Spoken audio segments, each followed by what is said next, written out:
네, 오늘장 내일장 2부 순서 이어가겠습니다. 저는 김동준입니다. 오늘은 8월 31일 금요일 8월을 정리하는 또 한 주를 마감하는 날입니다. 자, 오늘 장에 대해서 먼저 시황을 간략하게 정리를 해봐야 될 텐데요. 자, 시황센터를 연결해서 김혜선 캐스터로부터 오늘 장 상황에 대해서 상세하게 정리를 듣도록 하겠습니다. 시황센터입니다. 벤버냉키 의장의 잭슨홀 연설을 앞두고 코스피 시장에서는 좀 관망세가 보였는데요. 오전 내내 약세를 면치 못했던 코스피 지수는 삼성전자 승소 소식에 점심시간을 지나면서 깜짝 반등했지만 탄력은 오래가지 못했습니다. 하지만 1900선을 지지하면서 거래를 마쳤는데요. 오늘 코스피 마감 지수는요. 전거래일보다 0.06% 하락한 1905선에서 종가 기록했습니다. 외국인은 나흘째 팔면서 2천억 원 가까운 순매도를 기록했고요. 개인과 기관이 시장을 지켰지만 막판에 좀 기관의 힘이 약해졌죠. 오늘 기관은 200억 정도의 소폭 매수 우위를 보이면서 거래 마감했습니다. 반면에 코스닥 지수는 나흘째 상승했습니다. 오늘 오름세로 장을 시작한 지수는 오후 들어서도 꾸준하게 상승 흐름을 이어갔는데요. 하지만 510선 탈환을 위해서는 아직 힘이 부족해 보입니다. 오늘 코스닥 마감 지수는요.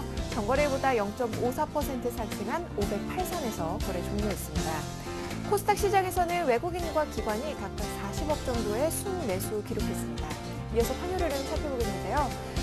오늘 환율은 스페인의 구제금융 신청 지연과 3차 양적 완화 시사에 대한 기대가 줄어들면서 소폭 상승했습니다. 오늘 마감 환율입니다. 전거래일보다 70전 상승한 1134원 선에서 거래 마감했습니다. 이어서 코스피 시가총액 상위 종목 살펴보겠습니다. 삼성전자가 1.48% 강세로 마감을 했습니다. 오늘 주당 18,000원씩 올랐고요. 123만 3천원의 종가 기록했습니다. 반면에 현대차는 좀 하락폭을 더 키웠네요. 2.24% 하락하면서 24만 500원의 종가 기록했고요. 기아차 역시 2%에 가까운 하락세를 보였습니다. 반면에 현대모빌스는 상승폭을 밝히면서 거래 종료됐는데요. 장중에 2% 강세를 보였는데 막판에 좀 매도 물량이 유입되면서 상승폭을 많이 줄였습니다. 오늘 0.49% 강보 합권에서 30만 9,500원의 종가 기록했습니다. 삼성생명도 1%에 가까운 하락세를 보였고요. 현대중공업 역시 약보 합권에서 신한지주도 오늘장 1.26% 하락했습니다. 35,300원의 종가 기록했고요. 한국전력이 소폭 상승한 반면에 SK이노베이션 오늘장 1.21% 밀려나면서 16만 3,500원의 종가 기록했네요. 이어서 코스닥 시가총액 상위 종목 살펴보겠습니다. 셀트리온이 2%에 가까운 하락세를 보였습니다. 3만 150원의 종가 기록했습니다. 다음은 반면에 3%대로 강세를 보이면서 11만 3,300원의 종가 기록했고요. 파라다이스와 CJ호쇼핑도 1%에 가까운 상승세를 보였습니다. 안랩도 오늘장 1.48% 상승하면서 12만 3,500원의 종가 기록했습니다. SM은 보합권에서 거래를 마감했고요. 젠백스가 0.77% 하락했습니다. CJENM도 2%대로 밀려나면서 28,700원의 종가 기록했고요. 포스코 ICT 역시 1.15% 하락하면서 6,900원에 거래 마감했네요. 이어서 오늘의 특징 업종 및 테마 종목 살펴보도록 하겠습니다. 장내내 약세를 면치 못하던 삼성전자가 일본 법원의 승소 판결 이후에 상승세로 돌아서면서 삼성그룹 관련주들도 동반 반등했는데요. 삼성전자가 1.48% 상승 마감했고요. 삼성 SDI가 1%대, 그리고 삼성전기와 삼성테크위는 강보 합권에서 거래 종료했습니다. 제일모직 역시 1%에 가까운 상승세를 보이면서 10만 3,500원의 종가 기록했습니다. 삼성전자가 승소했다는 소식에 삼성전자 스마트폰의 부품을 납품하는 업체들의 주가도 반등했는데요. 관련주 살펴보시면 오늘 BH는 3.47% 오르면서 6,860원의 종가 기록했습니다. 파트론도 4%대로 상승했고요. 오늘 일진 머티리얼즈가 3.77%, 옵트론텍이 4.65%, 자화전자는 6%대가 넘는 급등세를 보이면서 12,300원의 종가 기록했습니다.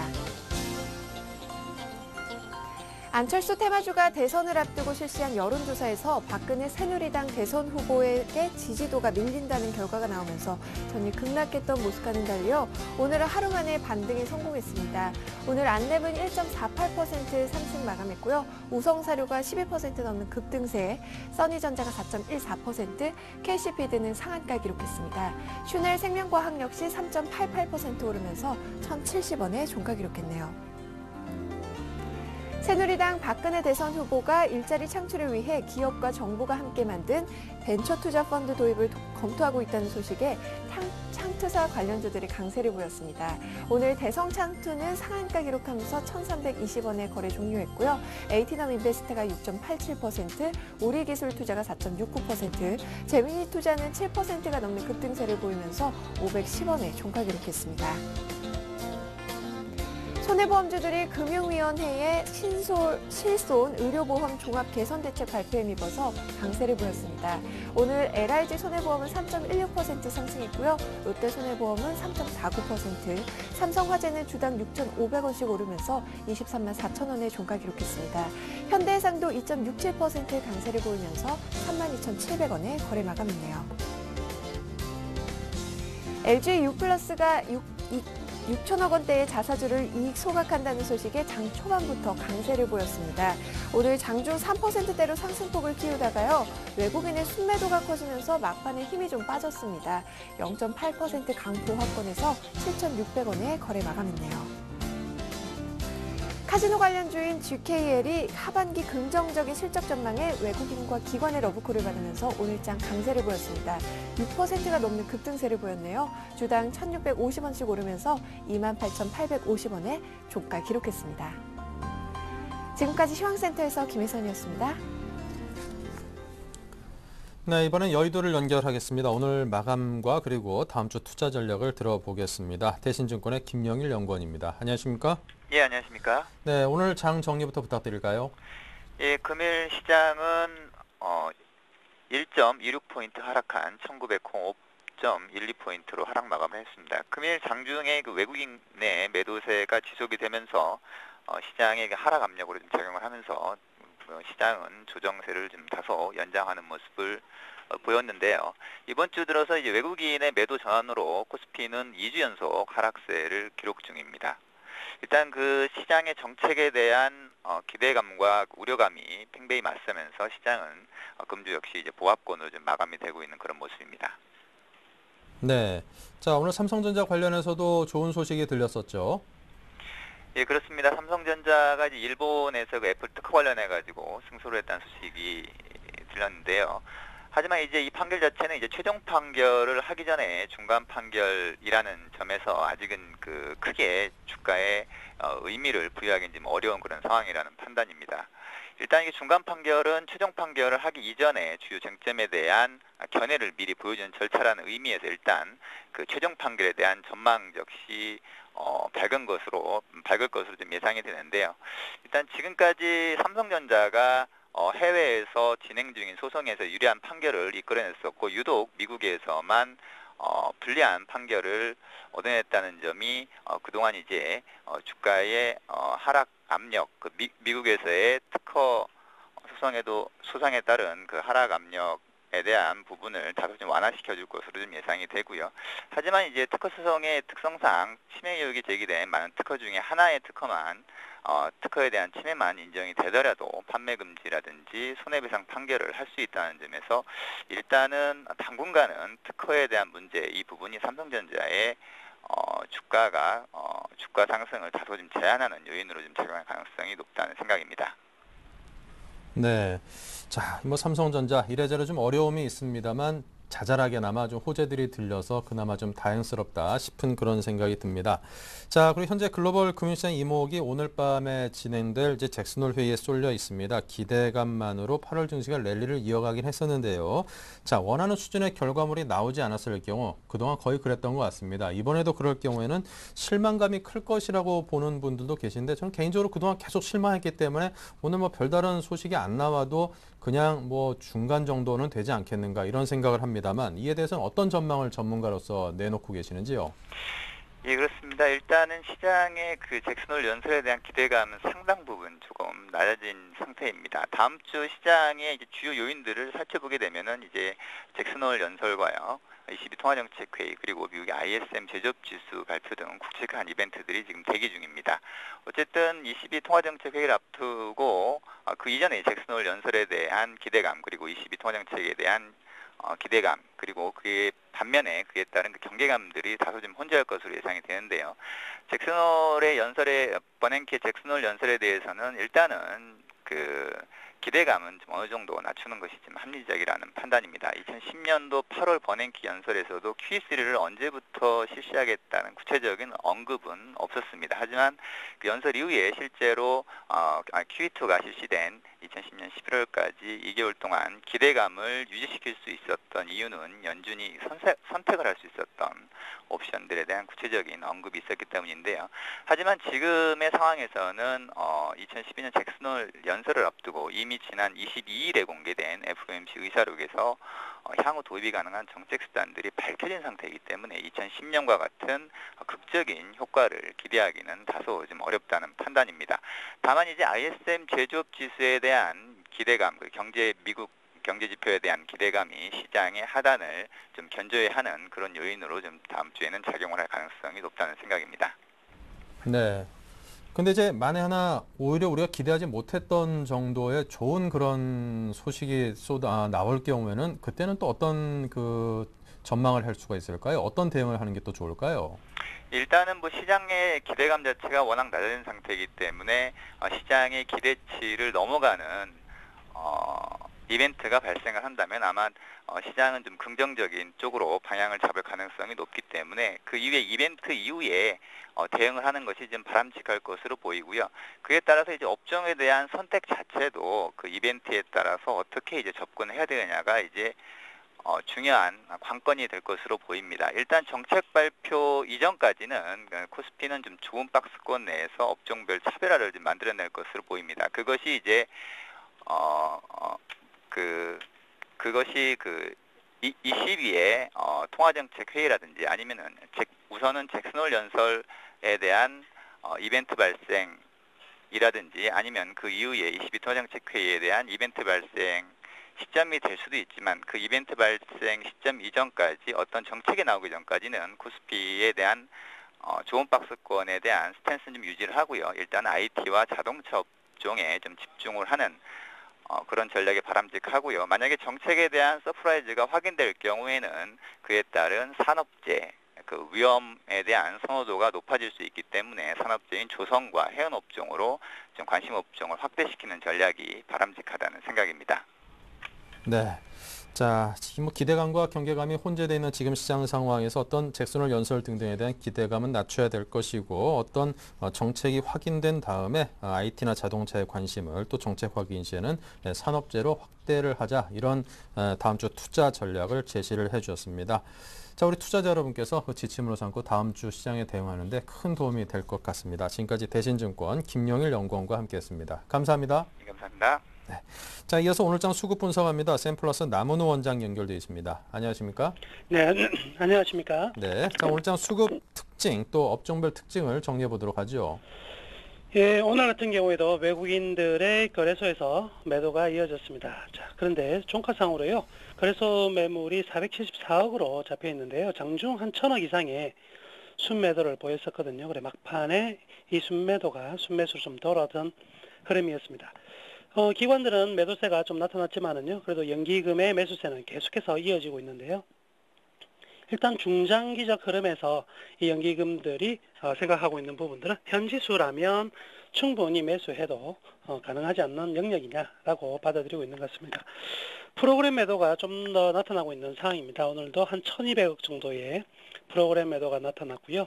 이런 프로그램 매도가 나타나는 국면에서는 시가총액 상위 종목군들이 힘을 쓰기에는 별로 쉽지 않은 상황이다 이렇게 볼 수가 있겠네요. 오늘 같은 경우도 업종별에서 충돌이 기관과 외국인들이 좀 나타났는데요. 아무래도 가장 큰 부분들이라면 이 철강 금속 쪽에서 오늘은 좀 크게 변화가 나타난 것 같습니다. 연기금 쪽에서는 매수가 좀 많이 들어왔고요. 반면 전반적으로 외국인들 같은 경우에도 매수를 보였지만 이 보험권에서 상당히 좀 매도가 많이 나온 흐름이었고요. 전기전자 업종에서는 외국인과 기관 전체적으로 매도가 좀 나타난 하루였습니다. 운송 장비 또한 기관과 외국인이 같은 모습을 보였는데요. 최근 기관과 외국인들이 서로 다른 패턴을 보이다가 지금 투신권들의 매매 패턴을 본다면 최근 들어서 요 며칠 사이에 매도 물량을 급격히 줄이고 있거든요. 그렇기 때문에 단기적으로 대응하고 있는 이 투신권조차도 일정 부분에 바닥이 도래한 종목 위주로는 계속 접근이 되고 있다 이렇게 볼 수가 있고요. 외국인과 또다시 맥을 같이 하는 부분들은 낙폭 과대에 따른 종목들의 어떤 순환 매수에서 매수가 좀 신기적으로 들어오는 부분, 그리고 매도가 나온다면 이 프로그램 쪽으로 동반적으로 매도가 나오는 흐름들이 나타났다 이렇게 볼 수가 있겠습니다. 유통업이라든지 그리고 운수창고업 같은 경우에도요, 외국인들의 매도와 기관들의 매수, 특히 연기금 쪽이죠, 많이 일어났고요. 통신업에서도 상당히 좀 서로 다른 흐름이 나타났고요. 특징적인 부분은요, 오늘 기관이 전체적으로 연기금의 매수사가 많이 들어왔는데요. 금융업에서는요, 연기금을 비롯해서 보험, 투신 모두 다 강력하게 매도를 보였다는 것이고요. 그래서 물론 이제 외국인들은 매수에 나섰지만은 전체적으로 이 금융 관련된 은행이라든지 그리고 보험업종 전체적으로 외국인들을 제외한 기관들의 매도가 좀 많이 나타난 하루였다 이렇게 볼 수가 있겠습니다. 네.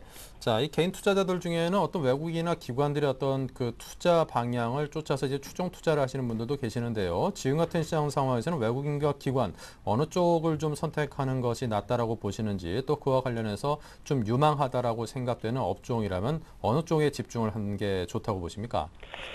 자, 이제 9월이고요. 이제부터 본격적으로 9월 선물 만기를 점진적으로 다가가는 상황인데요. 아무래도 선물에 영향을 좀 받는, 프로그램의 영향을 받는 종목군들의 탄력은 좀 단기적으로 좀 둔화되지 않을까라고 생각을 해볼 수가 있겠는데요. 지금 투자의 맥은요, 지금 같은 변동성이 좀 크고요, 방향성이 나타나고 있지 않는 상황에서는 아무래도 단기적으로는 투신권의 흐름을 따라가는 게 좋고요, 중장기적으로는 연기금의 흐름을 따라가는 게 좋을 것 같습니다. 그래서 중장기적 투자를 한다면 연기금의 이러한 흐름들, 자, 연기금들이 지금 8월 들어서 계속해서 거래소와 코스닥의 물량을 늘려가고 있다는 점은 분명히 중장기적 흐름은 현재의 펀더멘탈적으로 보면 절대 저평가인 상황이라는 걸 말해주고 있다고 볼 수가 있고요. 투신권은 좀 단기적으로 접근하는데요. 이 그림에서 보시다시피 지금 8월 초 중순부터 지속적으로 이 투신권의 매도가 나타나는 국면에서는 좀 조심스럽게 단기적인 조정이 나타날 가능성이 크다고 볼 수가 있는데요. 이 코스닥 쪽에서의 방향이 먼저 선회가 되었고요. 그리고 거래소 측면으로도 본다면 지금 어느 정도의 매도 물량이 이제 점진적으로 줄어들고 있는 부분이기 때문에 단기적인 어떤 접근을 한다면 역시 투신권의 흐름을 따라가는 종목들 위주로 가야 될 것 같고요. 그렇다면 시가총액 상위 종목 코스피 40 종목에 포함된 종목보다는 조금은 시세의 흐름 좀 덜 받는 방어주 쪽으로 대응을 하는 게 좀 낫지 않겠나. 그래서 시장의 관심은 IT 쪽에 모두 다 퍼져 있지만 사실은 그 유틸러티라든지 그리고 통신 이런 업종과 그리고 내수 관련되어서 도소매 업종 그리고 유통 제약 관련주들의 흐름들이 계속해서 좀 양호한 상황이거든요. 그런 쪽에 투신의 흐름을 보면서 매수매도 나가는 게 좋을 것 같고요. 중장기적 흐름은요, 역시 IT라든지 자동차 그리고 향후 3분기 이후에 회복이 될 가능성이 큰 소재나 산업재군 같은 경우에는요, 연기금의 매매를 좀 추종하는 매매가 좀 좋지 않겠나라고 말씀해 드리겠습니다. 네. 자, 계속해서 이슈와 함께 등락을 나타낸 오늘장 특징주는 어떤 것들일까요? 제일 먼저 특징주로는요, LG U+를 들 수가 있겠습니다. 자, 네. 뉴스에 팔아라라는 전형적인 모습인데요. 오늘 그 LG U+의 자사주 소각에 대한 공시가 나왔거든요. 전체 물량이 한 16% 가까이 됩니다. 상당히 좀 많은 물량이고요. 금액으로 한 6천억대. 자사주 소각이 된다는 것은 주식 수가 줄어들기 때문에 주당 순이익이 급격히 좀 상승한 그런 그 가치적 측면에 어떤 도움이 되는 부분이거든요. 그러한 뉴스가 나오는 날 오늘 뭐 장중에 한 10% 가까이 올라왔었거든요. 근데 이런 뉴스가 나올 때는요, 항상 개인들이 추격하다 보면 좀 당하는 경우가 많은데 이 전고점과 매치가 되는 부분에서의 뉴스는요, 꼭 하나 다음번에도 이제 학습 효과를 잡으신다면요, 이럴 때 전고점에 매치가 되는 부분에서의 어떤 그 호재 그리고 그간에 달려온 주가의 상승의 흐름이 있다면 꼭 한번 팔아준다. 이런 걸 좀 한번 꼭 기억해 두셨다가 다음에 활용하시면 될 것 같습니다. 그래서 결국 이제 강보합선까지 밀려 내려갔으니까요. 고가 대비 한 10%의 어떤 하락률을 보였다. 볼 수가 있겠고요. 두 번째 특징주로는 한전기술을 꼽을 수가 있겠습니다. 한전기술이 지난 2월달 이후에 지속적으로 이 하락 국면에서 거의 벗어나지 못했거든요. 그렇지만 이 W, 즉 깊은 이제 쌍바닥의 형태를 만들어내고 있는 가운데 오늘 같은 경우는 거래량이 조금 늘어나면서 좀 상승을 했습니다. 한전기술 같은 경우에는 굳이 과거 원전만 부각된 부분이 있었다면 최근에는 화력발전소 또한요 가장 완벽한 기술력과 독보적인 위치를 차지하고 있기 때문에 향후 3분기 이후의 성장성 충분히 기대할 수가 있고요. 그간 유틸리티 종목들 특히 가스공사 등의 종목들 상당히 많이 간 거에 비해서 상대적으로 조정을 좀 과하게 받았다는 측면이 좀 두각된 것 같습니다.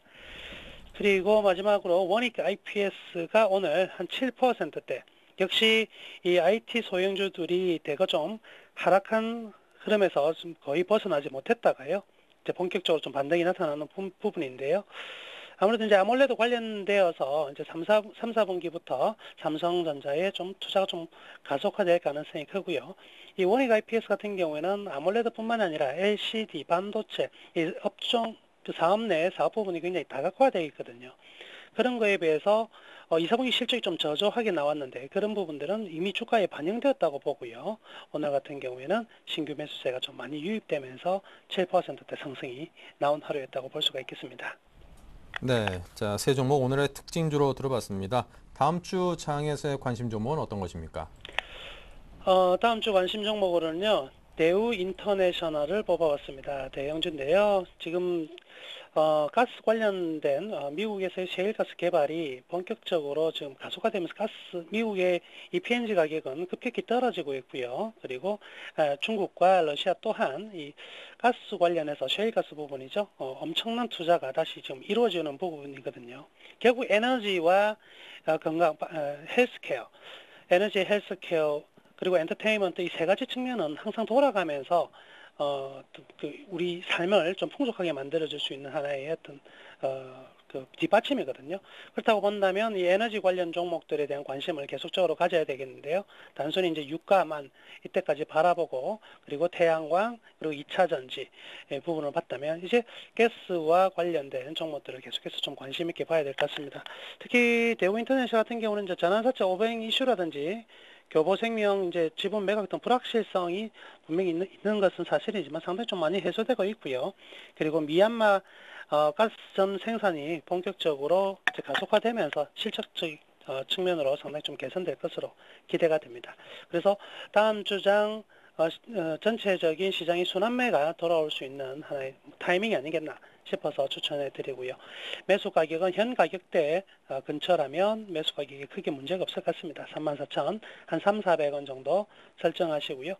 1차 목표치는요. 한 37,500원 이번 고점을 살짝 넘어서는 가격까지 좀 상승할 가능성이 커 보입니다. 그래서 직전 4월 고점까지 어떤 상승이 가능해 보이고요. 손절매는 32,500원 선에서 하회할 경우에는 추세가 좀 많이 미끄러졌기 때문에 추가적인 조정 가능성도 있으니까요. 32,500원 선에서는 손절매를 하자는 말씀 전해드리겠습니다. 네, 자 이렇게 해서 대우인터내셔널 다음 주 관심 종목으로까지 들었습니다. 지금까지 남은우 원장이었습니다. 감사합니다. 네, 감사합니다.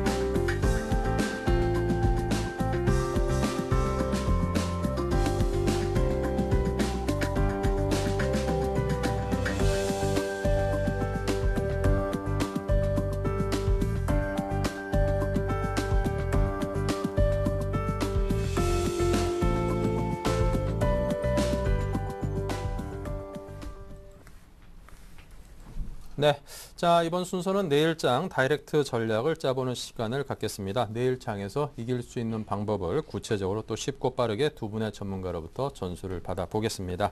자 오늘은 LNS 파트너스의 하창범 팀장 그리고 R&B 인베스트먼트의 조준성 이사 두 분을 모시고 여러 이슈에 대한 이분들의 또 깊은 해안을 듣겠습니다. 어서 오십시오. 안녕하십니까. 네, 안녕하십니까. 네, 자 먼저 내일장 이제 다음 주장이 되겠네요. 다음 주 월요일장에서 이길 수 있는 다이렉트 전략 어떤 것인지 화면으로 먼저 이슈를 정리해 보겠습니다. 네, 먼저 주식을 살지 그리고 시장에서의 변수는 무엇인지 종목의 선정법은 어떤 것이 유효할지 산다면 어떤 종목을 살지고요. 자, 두 분의 전문가가 의견을 주셨는데요. 자, 지금 조준성 이사께서는 분할 매수의 시기다. 그리고 낮아지는 기대감들 좀 부정적으로 시장을 내다보시나 봅니다. 그리고 종목을 선정하는 데 있어서는 기관이 선호하면서 8월 달에 강세를 보인 종목에 대해서 그리고 살 종목에 대해서는 코덱스 레버리지를 말했습니다. 자, 우리 하창봉 팀장은요. 대형주는 관망이 유효하다. 기관의 매수 의지를 시장의 변수로 봤고요. 내수 소비 방어주를 종목 선정법으로 꼽았습니다. 그리고 종목은 사람인 HR을 말했습니다. 네, 두 분의 전략을 살짝 엿봤습니다. 이제 하나하나 풀어보도록 하겠습니다. 먼저 우리 시청자 여러분께서 가장 궁금해하는 큰 그림부터 그려보겠습니다. 주식을 살지 말지에 대해서 먼저 조준성 이사님. 네, 계속해서 이제 말씀드리는데 이제 분할 매수를 말씀을 드립니다. 그러면서 이번 주 이제 1900도 이업을 했는데 일단은 이번 파동 같은 경우는 올 초 1월 달에 1차 LTR로 시작했던 1, 2, 3, 4월 달을 기존해 가지고 그대로 한번 비교해봐서 비교해봐서 판세를 이제 분석해보자 말씀드리는데 잠깐 그래프 보겠습니다. 올 초 1월 달에 LTR로 이제 1차 시기 시작해 가지고 보시게 되면은 이렇게 쭉 올라가면서 대체적으로 이렇게 쭉 올라가면서 이 정도 2월달 중순까지 올라가면서 한 10조 정도 외국에 매수했습니다. 거기에 기본이 제가 5월 이동평균선을 지키면서 올라간다. 그 다음에 2월달 이렇게 2월, 3월, 4월 해가 움직이면서 한 2조 정도 추가 매입되고 나중에는 이제 거기 5월달에 이제 급락이 들어왔었는데 이번에도 마찬가지입니다. 기대감으로 해가지고 이제 7월달에 이제 1,800 이하부터 이제 올라가는 거죠. 지금 이 자금 이런 선 올라오면서 들어간 자금이 한 5조 정도 되는데 5일선이 깨져버렸습니다. 1967포인트에서 5일선이 깨지면서 지금 1900선을 이업을 하는데 간단하게 말씀드리겠습니다. 이 앞에 1, 2, 3월달 보시게 되면은 고점 찍은 이후로 내려가더라도 한 번은 그 고점이 다시 왔습니다. 그게 2050포인트 정도 되는데 지금 같은 경우는 뭐 1964포인트에서 지금 대략 이번 고점이 한 1964포인트 이 정도 되겠죠. 요 선에서 지금 요 선에서 이제 1, 2월 달은 올라갔었는데 지금 같은 경우는 이게 고점이 내려오는데 전에 같은 경우 올라갔어도 한번 다시 계속 올라가는 반복성이 있었죠. 이게 이제 이러한 차트가 이제 우리가 만든 게 아니라 전 세계 증시가 우리나라를 이렇게 만들었습니다. 그렇기 때문에 적어도 이 정도 선은 아니더라도 요 비스무리하게 1950포인트를 다시 가는 형태가 나오지 않을까. 이제 앞에 전례를 보고 나서 뒤에를 이제 생각해 보면은 1950 정도 하다못해 1920, 30포인트 다시 들어올 가능성이 많기 때문에 분할 매수 전략을 이제 계속해서 말씀드리는 거고 일단 변수에 있어서는 이따가 다시 한번 또 말씀을 드리겠습니다. 네. 자, 하창봉 팀장께서 현재 주식을 살지 말지에 대한 의견은 어떤 것일까요? 일단은 뭐 대형주 그러니까 큰 그림에서 좀 봐야죠. 오늘도 간신히 이제 1900포인트는 지지를 했습니다만은 사실 이거는 뭐 월요일 아침에도 금방 하회할 수도 있는 포인트다 말씀드리겠고요. 가장 일단 오늘 밤 뭐 잭슨홀 컨퍼런스 회의가 있는데 시장에서는 이제 이미 아까는 회의론적에 대해서 조금 부정적으로 이야기를 하고 있습니다. 그런데 전체적인 분위기는 실제적으로 꼭 그 잭슨홀에서 뭐 가시적인 거 좀 실망을 준다 그래도 9월 3일이라든지 9월 6일로 예상되어 있는 유럽 쪽, ECB 쪽에서 좀 더 경기 부양 카드가 나올 수 있지 않을까 그런 이야기 좀 기대를 하고 있습니다. 그래서 그런 부분이 실제적으로 나오는지 좀 체크해야 되기 때문에 다음 주 한 중반까지는 아무래도 조금 대형주 관망 자세가 좋을 것 같고요. 또 하나가 오늘도 이틀 연속 한 2천억 이상의 어떤 프로그램 매도가 나왔습니다. 그리고 또 하나가 베이시스가 이제 선물옵션 동시 만기가 2주가 남았는데 베이시스가 지금 오늘도 종가 기준으로 마이너스로 끝이 났죠. 제가 잠깐 베이시스 흐름만 잠깐 봐드리면 화면이 조금 작을 수 있습니다만은 지금 하던 선물 지수에서 보는 마이너스 0.46이 코스피와 어떤 베이시스를 나타내는데 이게 마이너스면은 백오데이션이죠. 그러다 보면은 아무래도 프로그램 매도 조건이 될 수 있다 그렇게 말씀드리겠고 마지막 중요한 거는 오늘도 시가총액 상위 종목에서 보면은 역시나 삼성전자는 뭐 장중에 나왔던 일본 쪽에서 특허 2개 중에서 하나는 승소했다 그래가지고 좀 올랐습니다만은 현대차나 기아차 시가총액 1위부터 5위 종목에 있는 그 섹터들이 상당히 좀 부진한 흐름을 보여주고 있습니다. 그렇게 봤을 때는 삼성전자가 한 122만 원 정도 있는 거는 조금 좋습니다만은 아무래도 대형주 종목들이 좀 빠진다면 좀 조심해야 될 것 같고요. 제가 생각할 때 삼성전자 이야기 조금만 더 하면 글쎄요, 삼성전자가 지금 주가 약한 것이 꼭 애플 때문만 아니지 않는 그런 생각을 잠깐 합니다. 왜 그러냐면 지금 애플의 주가도 상대적으로 한 660달러에 멈춰 있고요. 오히려 삼성전자는 외국인과 기관의 매도 수급 자체가 약간 발목을 잡고 있다 그렇게 보기 때문에 꼭 애플에 포커스를 맞추는 것보다도 전체적으로 외국인과 기관이 대형주를 팔고 있구나. 그렇기 때문에 대형주는 좀 관망이 필요하다 보겠습니다. 네. 네. 자, 계속해서 주식을 살지 말지에 이어서 시장을 좌지우지할 수 있는 그런 변수에 대해서 또 짚어보도록 하겠습니다. 조준성 이사께서는 어떤 변수를 첫 손으로 꼽으십니까? 일단 변수가 좀 많이 발생했습니다. 이제 다음 주 구간부터는 이제 위험해질 수가 있습니다. 왜냐하면은 1차 1, 2, 3월달하고 지금 2차 이제 기대감하고 확실히 다른 이유가 그 차이가 있습니다. 1차 때는 확실하게 LTR로 해서 돈이 투입이 됐습니다. 그렇기 때문에 전 세계로 유동성이 이제 공급이 되면서 우리나라 주식시장도 굉장히 전세 많이 올라갔었죠. 근데 현재 지금 같은 경우는 그렇게 돈이 풀릴 거다 생각하고 기대감을 땡겼는데 돈은 안 풀리면서 1차 때보다는 1차 때 10조 원, 12조 원대 외국인 순매수가 들어왔는데 지금은 반밖에 안 들어옵니다. 나머지 반은 돈이 실제로 투입이 돼야겠죠. 근데 지금 드라기 총재라든지 유럽연합 쪽 보게 되면은 아직까지도 뭐 아예 보니까 이제 9월달 독일 그 거기 헌법재판소 그까지 좀 봐야 될 것 같고 벤번 같은 경우는 지금 기대를 하지 말자고 아예 그냥 기대치를 낮춰버리고 있습니다. 그렇기 때문에 다우지수가 뭐 13,000에서 뭐 이러한 상황에서 뭐 Q3가 되지는 않을 거 생각되고 그렇기 때문에 주식들이 이제 흘러내리고 외국인이 지금 지금 4일째 거의 한 4일째 순매도로 좀 바뀌고 있죠. 대신에 이제 앞에 말씀드렸던 거는 그래도 그 기대감이라는 어떠한 것들이 어떤 형태에 있어가지고 그나마 5조 원 쌓았던 힘이 그냥 바로 이렇게 1900 깨지고 뭐 1850으로 내려가는 그런 뭐 직행 코스로 가는 것보다는 이 들어온 힘이 나름대로 어떤 그 생각들이 있겠죠. 그렇기 때문에 그래도 하다못해 대반등이라도 들어갈 수 있는 코스가 다음 주인데 실제적으로 기대감을 확실하게 죽여버리는 어떤 시장의 악재들이 실망 매물이 많이 나오게 되면은 지나고 나보면 다시 이제 원위치 갈 수가 있는 거죠. 1800선도 염두를 해야 되는 게 이제 9월, 10월 달 코스입니다. 위험하죠. 제가 상반기는 그 말씀도 드렸습니다. Q3 같은 경우는 마지막 처방이기 때문에 아주 그냥 상처를 많이 나고 이제 피를 흘리는 쪽에서 이제 몰핀 효과적으로 주는 이제 역할을 마지막에 할 것 같은데 지금 Q3 같은 경우는 뭐 지표도 괜찮고 나름대로 다 괜찮다 얘기하면서 놓을 수가 없는 그런 상황이 돼버렸죠. 그런다고 해서 지금 많이 올라온 상황에서 주식을 많이 흔들 수도 없는 상황에서 시간적으로 계속 늘어나면서 늘어지고 처방이 안 나오게 되면은 밀릴 수밖에 없는 거죠. 굉장히 이제 위험한 게임이 이제 9월달 장세가 됩니다. 대신에 일단은 첫 번째로 지금 1964포인트 깨지면서 밀리더라도 지금 같은 경우는 이제 다음 주 코스에서는 1930, 40 가든지 아니면 뭐 1860까지도 감안해야 되는 큰 장세가 지금 나올 것 같습니다.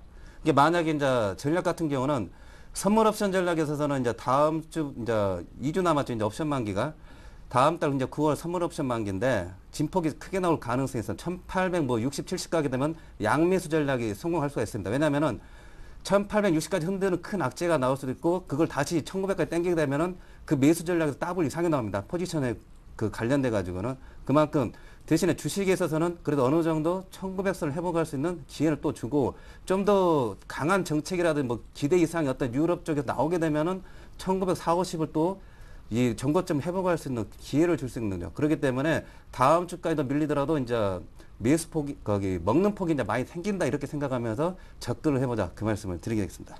네, 자 하창범 팀장의 주요 변수는요? 네, 일단은 뭐 지수가 1900포인트 밑에 있게 되면 역시나 기관입니다. 조금 전에 조 이사님 말씀하실 대로 일단 외국인은 조금 매도세가 나올 가능성이 있고요. 기관이 과연 얼마나 사주냐인데 오늘도 놓고 보면 실제적으로 기관은 좀 상반된 흐름을 보였습니다. 사실 기관은 제가 2배 정도로만 정리를 해보겠는데 보통 이제 저가 매수를 들어오는 연기금이 있고요. 또 이제 사익 프로그램이라든지 프로그램 매매 역량이 많은 국가 지자체가 있습니다. 오늘도 실질적으로 내용을 보면은 연기금이 한 1000억 정도 매수를 했습니다만은 1200억 정도는 국가 지자체에서 프로그램 매도를 좀 유발했다 볼 수 있고요. 가장 중요한 거는 뭐 기관들이 최근에는 9월 한 사실 8월 하순부터 코스피 시장은 이미 팔아왔었다 그런 말씀 드리겠는데 잠깐 종합주가 지수를 보면 제가 앞으로는 기관이 생각할 때 한 1875선 정도부터는 외국인은 바로 들어올 것 같지가 않고요. 기관이 들어오는데 잠깐 종합주가 지수를 보겠습니다.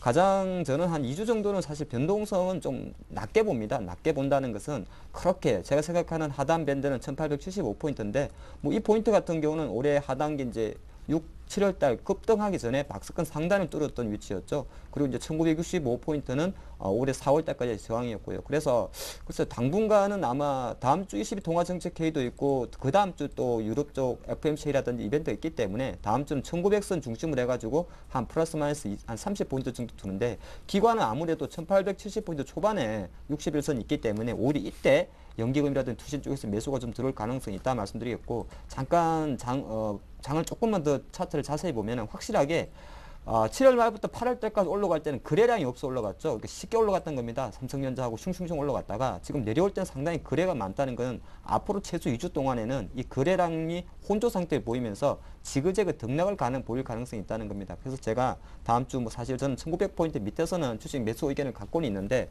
그때도 역시나 기관이 사는 섹터에 더 관심을 가져야 된다 그렇게 보겠습니다. 네, 알겠습니다. 자, 그렇다면 이제 종목 선정법에 대해서 이야기를 나눠봐야 될 텐데요. 조준성 이사의 종목 선정법은 어떤 것입니까? 일단 지난주에도 말씀드렸듯이 이제 거래소 지수 관련주는 지금 별 도움이 안 됩니다. LG전자 조금 올라오고 몇 개 종목 빼고는 다들 그냥 빠지는 추세죠. 갖고 있으면은 그냥 손해 보는 추세고 특히 삼성전자 같은 경우는 밑에 빠져가지고 올라오는 건 지금 올라온 게 아닙니다. 지금 올라온 게 아니죠.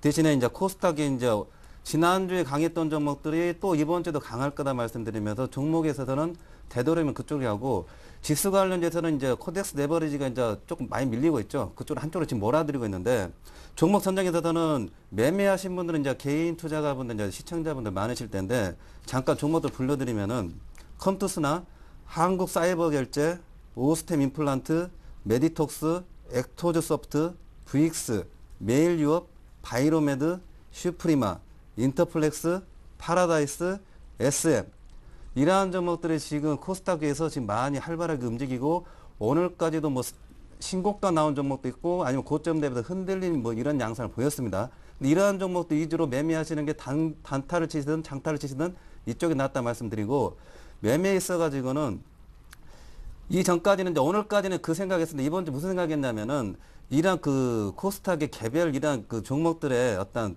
노출도 많이 되면서 매매가 많이 되는데 이러한 점은 언제까지 갈 거냐 이제 생각해 봤을 때 주체는 이런 생각이었습니다. 1900 유지되는 한은 요 종목들 계속해서 그냥 뭐 큰 손이든 작은 손이든 각 뭐 저기 하우스에서 계속 조절하면서 뭐 흔들면서 계속 올린다든지 아니면 계속 빠르게 올린다든지 그런 이제 마인드를 가졌는데 이제 실제적으로 이제 1900수를 이어가는 이제 선이 왔습니다. 그러면서 종목별로 흔들리는지 안 흔들리는지 잘 봐야 되는데 지수 관련주 쪽은 코덱스 내버려 제가 몰아드리고 코스닥에서는 방금 말씀드린 종목들 뭐 동영상 인터넷 들어오셔가지고 다시 한번 해보시면서 그래프들 잘 보십시오. 이러한 종목들이 이제 두 가지 양상이 있는데 제가 먼저 공부하는 차원에서 호텔신라 먼저 말씀드리겠습니다.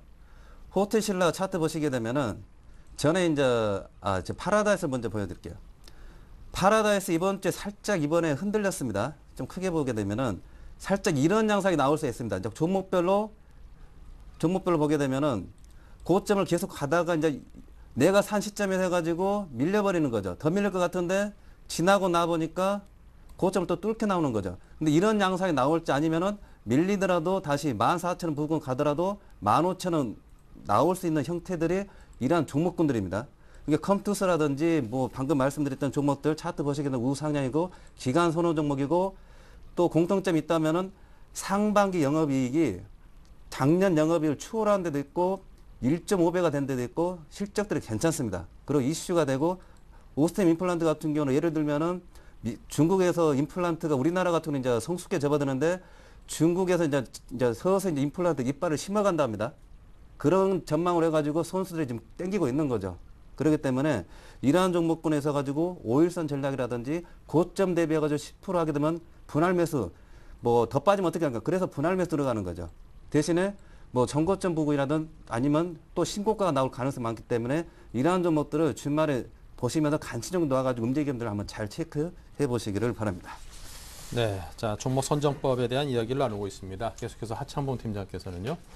네, 아까 제가 이제 혹시나 1900포인트 밑에 내려오게 되면 기관들이 사는 어떤 섹터라든지 기관 매매 동에 주목을 해야 되는데, 오늘도 보면은 강세 업종을 보인 섹터가 뭐 전기, 전자는 뭐 삼성전자 때문에 강했습니다만은 섬유의복이라든지 보험 섹터가 강했지 않습니까? 근데 이것이 오늘 유독 기관 쪽에서 샀던 섹터입니다. 그리고 실제로 자동차라든지 이런 게 빠지는 거는 기관들이 파는 섹터죠. 그래서 어쩔 수 없이 장이 다시 1950을 회복해서 본격적인 상승 랠리로 되돌아갈 때까지는 기관 선호 섹터인데, 기관들이 사는 섹터, 패션도 마찬가지고 오늘 강세를 보였던 보험도 마찬가지입니다. 특징은 바로 내수 소비 방어주라는 겁니다. 그러니까 내수 소비 방어주는 가장 매력 있는 것이 가격 증가율이 가장 높죠. 뭐 실내도 어저께 오리온이 4년 만에 초코파이 가격을 뭐 25% 올렸다 그럽니다. 제가 사실 오리온 같은 경우는 군대 때 오리온 초코파이 먹기 위해서 종교를 3번도 바꿔본 사람인데, 그만큼 이제 정이 있는 제품이죠. 예, 그렇게 보면 좋을 것 같고요.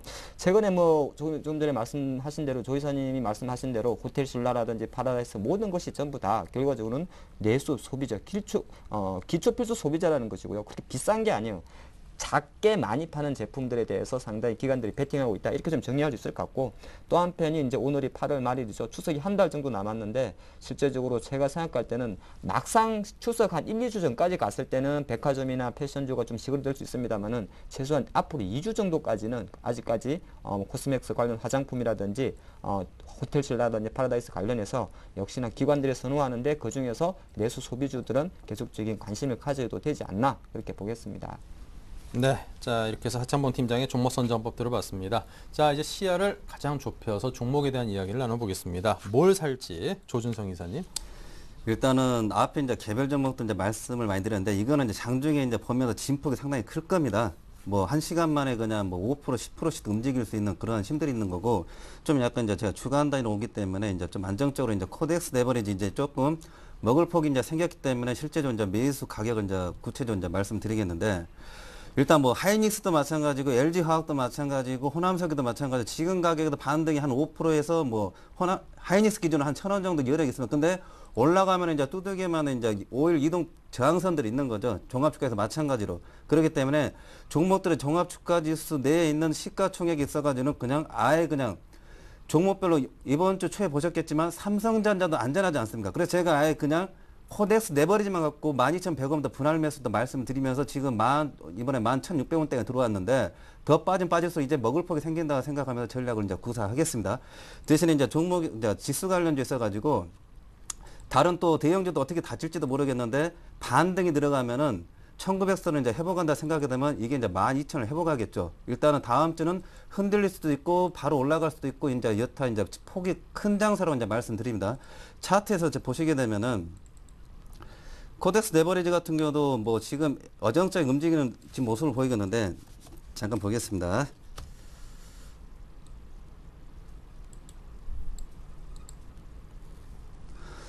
이제 매수 가격을 이제 제가 11,550원 이제 기준으로 해서 말씀드리는데, 일단 12,000원 이상에서는 성격을 좀 달리 하셔야 된다. 12,000원을 회복하는데 더 올라가려면은 누가 사는 걸 잘 봐야 됩니다. 외국인이 사서 12,000원을 돌파하고 간다 하게 되면은 12,400원까지 뭐 높게 봐도 되겠죠. 좀 약간 전고점 뭐 1960선까지 생각을 할 수가 있는데, 그냥 희지부지 그냥 빠지는 코스로 가게 되면은 11,500원 기준해 가지고 요 아래 구간 쪽을 이제 첫 번째 이제 방어, 특히 이제 제가 지난주에도 이제 21선 얘기했는데 거의 이제 61선까지 들어오고 있습니다. 반등 없이 애매하게 이제 들어오고 있는데, 요 아래선 쪽은 최하 이제 12,000원은 찍어줄 것 같습니다. 시장에 있어가지고는. 대신에 12,400원 정도 나오면은 뭐 짭짤하게 나오는 거죠. 삼성전자 기준으로 한 8만원 먹는 기준 세면 되는 거고, 12,550원, 아니 11,550원부터 11,000원까지 빠질 수 있는 게 어떻게 될지 모르기 때문에, 또 외국인 매도가 나오고 1, 2, 3, 4월 달 이상이 좀 가는 형태가 많이 바뀌어버렸죠. 그렇기 때문에 여유있게 분할로 이제 매수 들어가는 전략이고, 일단은 12,000원 이상을 좀 생각을 해보자 말씀을 드리겠습니다. 네, 자 코덱스 레버리지 12,000원 이상을 생각해 보자고 했습니다. 계속해서 하창범 팀장의 종목은요? 네, 저는 뭐 사람인 HR을 좀 관심이 갑니다. 같은 뭐 내수로 보시면 좋을 것 같고요. 사실 사람인 HR은 올해 3월달에 상장을 했죠. 근데 가장 대표적인 것은 이제 대선 시즌이다 보니까 취업 관련해서는 상당히 어떤 캠퍼스든지 나올 수 있다 봅니다. 뭐 5월달에 이미 박근혜 대표는 사실 이제 취업 관련해서 한번 언급한 적이 있고요. 최근에 이제 민주통합당 문재인 후보 같은 경우도 상당히 취업 관련해서 많이 이야기가 나오고 있습니다. 사실 사람인 HL 같은 경우는 같은 대선 테마주보다는 상당히 안정적으로 올라왔기 때문에 뭐 이벤트적으로 봤을 때는 약간 테마에 엮이면서 강할 수 있다 말씀드리겠고, 또 하나가 이제 취업 시즌에 본격적으로 들어옵니다. 그렇기 때문에 솔직히 이 취업 사이트 같은 경우는 실제적으로 취업 시즌이 되게 되면은 왔다 갔다 하는 그 왕래하는 사람들의 수가 많기 때문에 실적과도 연동된다 그런 말씀드리겠고요. 가격적으로 좀 매력이 있는 것 같습니다. 오늘 한 차트 잠깐 보면 18,000원 정도로 끝났습니다. 물론 뭐 이 회사가 작년 올해 3월달에 상장될 때 5,000원에 들어와가지고 25,000원까지 바로 올라가면서 상당히 고평가 거품도 있었습니다만은 제가 생각할 때 15,000원 지지에서 상당히 좋은 흐름을 보여줬고요. 전반적으로 오늘 종가는 18,000원 정도 마감을 했습니다. 그렇지만 지금의 상승세는 조금 이어질 수 있다 그렇게 봅니다. 그래서 매수 가격은 그래서 제가 한 12,600원 전후를 좀 생각하는데요. 핵심적으로 봤을 때는 18,000원 밑에서 한번 사보자 그렇게 보는 게 좋을 것 같고요. 손절 라인은 상당히 좀 낮게 잡았습니다. 15,800원 정도로 잡았는데 대략적으로 위치는 한 61선 이동평균이 될 것 같습니다. 그리고 목표가는 2만원은 돌파하겠다 그렇게 보는 관점이고요. 조금 더 욕심을 낸다면 한 27,800원까지 그러니까 5월달 급등 전까지는 갈 수 있기 때문에 대략적으로 한 10% 이상의 수익을 생각하는 다음 주 공략주가 되겠습니다. 네, 자 이렇게 해서 사람인 HR 코덱스 레버리지 추천 종목에 대해 들어봤습니다. 지난주 추천 종목에 대한 AS를 또 이어가 보도록 하겠습니다.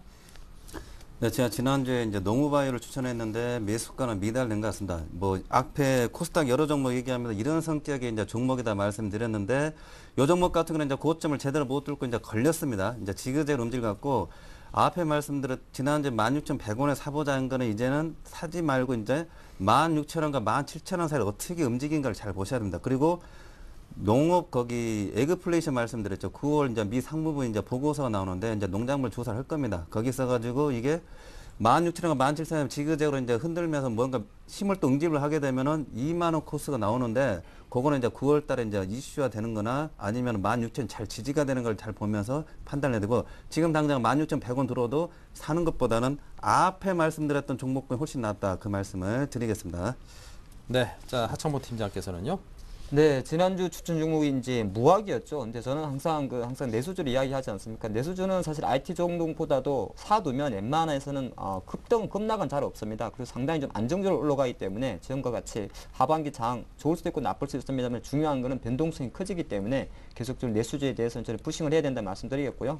뭐 지난주 말씀드린 대로 13,000원 정도에서 최근 3일 연속 조금 쉬고 있습니다만은 확실히 그 흐름 자체가 지금 올라가는 상승 트렌드는 가져간다고 보기 때문에 제가 장초 제시했던 15,000원까지 보는 관점에서 좀 길게 보는 관점에서 항상 13,000원 밑에서는 매수세로 가져가자 그렇게 보겠습니다. 네, 자 이렇게 해서 지난주 추천 종목에 대한 AS를 해봤습니다. 자 이렇게 두 분의 다이렉트 전략 들어봤는데요. 다시 한번 정리를 해드리죠.